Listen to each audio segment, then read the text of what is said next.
Meus irmãos, a paz do Senhor. Meus queridos, vamos à nossa leitura bíblica desta segunda-feira.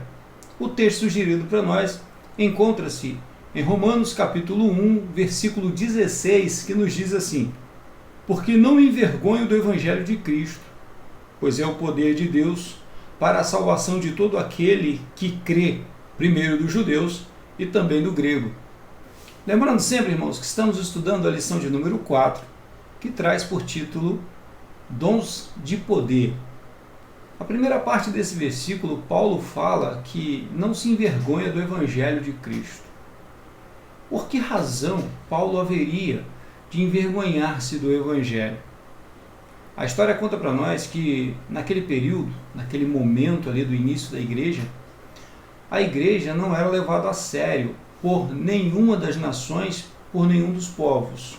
Para os gregos, os cristãos eram insensatos. Não levavam a sério porque para eles era uma religião de escravos, era uma religião de pobres, de pessoas irrelevantes e, portanto, também uma religião irrelevante. Para os romanos, quase que a mesma coisa. E para os judeus, era uma seita, era uma pedra de tropeço. E por causa disso, algo que deveria ser eliminado, algo que deveria ser completamente destruído. Na segunda parte, Paulo justifica por que ele não se envergonha. Porque ele diz o seguinte: porque é o poder de Deus para a salvação de todo aquele que nele crê. E é exatamente isso, irmãos. Evangelho, que na tradução quer dizer boas novas, e a boa nova é exatamente esta: que não é apenas uma religião, que não é uma coisa semelhante àquilo que eles enxergavam por religião.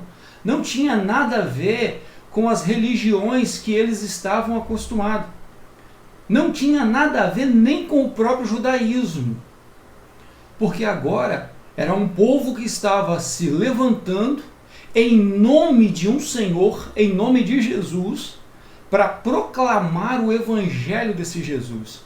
E esse evangelho é feito de uma forma magnífica, porque o próprio Jesus participa da pregação do evangelho. O próprio Jesus participa junto com aqueles que vão em seu nome, ele participa com essas pessoas. Quando essas pessoas oram, quando essas pessoas louvam, quando essas pessoas pregam, onde essas pessoas estão, Jesus encontra-se presente. E eles não estavam acostumados com isso. Eles não estavam acostumados com a ideia de que o Deus que eles pregavam, o Deus que eles criam, acompanhava-os em seus trabalhos. Jesus nos acompanha. Jesus vai conosco. Jesus está conosco em todos os momentos. Por isso nós vamos ver os milagres acontecer. Por isso o poder vai estar junto com esse povo. Não é que esse povo é poderoso. Não é que estas pessoas são tão importantes assim, mas é aquele que nos acompanha. Maior é o que está conosco do que o que está no mundo. O mundo tem seus poderes, o mundo tem suas razões, mas nós temos a Cristo. E Cristo é o Evangelho. O Evangelho não é uma filosofia. O Evangelho não é uma ideia. O Evangelho é Deus operando no meio dos homens, para que esses homens conheçam a salvação plena que há em nome de Jesus Cristo. O primeiro tópico, irmãos, desta lição traz por título o dom de fé. No primeiro ponto desse primeiro tópico, que traz por título o que significa a fé, diz assim: na Epístola aos Hebreus, lemos que a fé é o firme fundamento das coisas que se esperam e a prova das coisas que se não veem. Versículo 1 do capítulo 11. Essa é a definição bíblica para a fé, pois mostra a total confiança e dependência em Deus. Aprendemos com o texto do capítulo 11 de Hebreus, conhecido como a galeria dos heróis da fé, que Deus é poderoso para fazer todas as coisas, sendo a nossa fé em Deus fundamental para as operações divinas entre os homens. Ainda, irmãos, no versículo de número 6, deste mesmo capítulo, o escritor aos Hebreus diz assim: ora, sem fé é impossível agradar-lhe, porque é necessário que aquele que se aproxima de Deus creia que ele existe e que é galardoador dos que o buscam. Pois bem, irmãos, fé não é esperança. Esperança é uma coisa, fé é algo completamente diferente. Quando Moisés conduziu o povo no deserto, saindo do Egito e sendo perseguido pelo exército de Faraó, quando ele chega naquele momento ali, onde parecia que eles estavam encurralados e não tinha mais para onde escapar, de um lado tinha montanha, do outro lado tinha montanha, atrás dele estava o exército de Faraó e à frente estava o mar.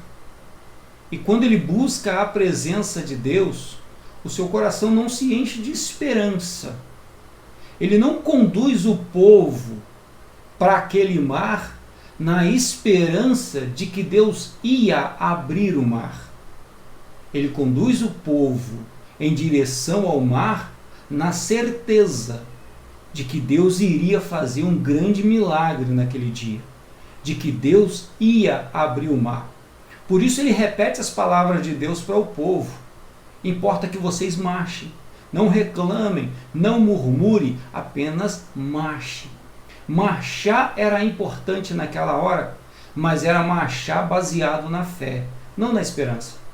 A esperança ela é interessante em muitos momentos de nossa vida, mas para nos relacionarmos com o nosso Deus é necessário ter fé, é necessário ter a certeza de que o Senhor está de pé na nossa história, de que o Senhor está nos acompanhando nesse deserto e que esse deserto vai acabar, vai encerrar essa prova.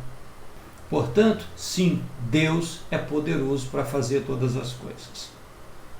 Meu irmão, que nesse dia você tenha certeza de que Deus está na sua história, que nesse dia você tenha certeza de que Ele vai adiante de você. Não esperança. Nós esperamos nas coisas que nós não vemos. Nós não vemos o nosso Deus, mas nós o sentimos, nós o percebemos. Então tenha certeza, Deus vai te abençoar, Deus está com você e este será um grande dia. Amém? Deus te abençoe. Tenha um excelente dia.